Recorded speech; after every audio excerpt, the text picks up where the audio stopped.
మీరు 25 సంవత్సరాలు ఈ విభాగంలో ఉన్నారు. సో ఇప్పుడు టెక్నాలజీ మారుతుంది, రోబోట్స్ వస్తున్నాయి, బిగ్ డేటా, ఆర్టిఫిషియల్ ఇంటెలిజెన్స్ ఇవి వస్తున్న క్రమంలో నెక్స్ట్ 10 ఇయర్స్లో మీ విభాగంలో ఎలాంటి మార్పులు వచ్చే అవకాశం ఉంది? ఏ ఏ కొత్త ప్రయోగాల మీద పరిశోధన నడుస్తుంది?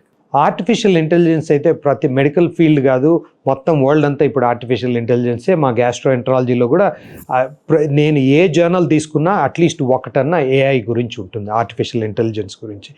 ప్రతి ఫీల్డ్లో ఇప్పుడు లివర్లో ఆర్టిఫిషియల్ ఇంటెలిజెన్స్ యూజ్ చేస్తున్నారు. ఇప్పుడు కొలనాస్కోపీ గురించి మాట్లాడాము, వీఆర్ ఆల్రెడీ యూజింగ్ ఇట్ అనమాట. ఇప్పుడు మా ఎండాస్కోపీ సెంటర్లో అంతా కూడా ఇప్పుడు ఆ పాలిప్ అన్నా కదా, ఒక్కోసారి చాలా ఫ్లాట్గా స్మాల్గా ఉంటే మనం మిస్ అవ్వచ్చు. మనం రెగ్యులర్ కెమెరాతో చూసినప్పుడు మిస్ అవుతాం. ఆర్టిఫిషియల్ ఇంటెలిజెన్స్లో because it's all image recognition కాబట్టి మెషిన్ లెర్నింగ్ లాగా, ఆ మెషిన్ లెర్నింగ్తో కంప్యూటర్ డేటా ఫీడ్ చేయడం వల్ల it will tell us where the polyp is. మనం మిస్ అయినా అది మిస్ కాదు. అట్లా ఆర్టిఫిషియల్ ఇంటెలిజెన్స్ కొలనాస్కోపీలో యూజ్ చేస్తున్నాం.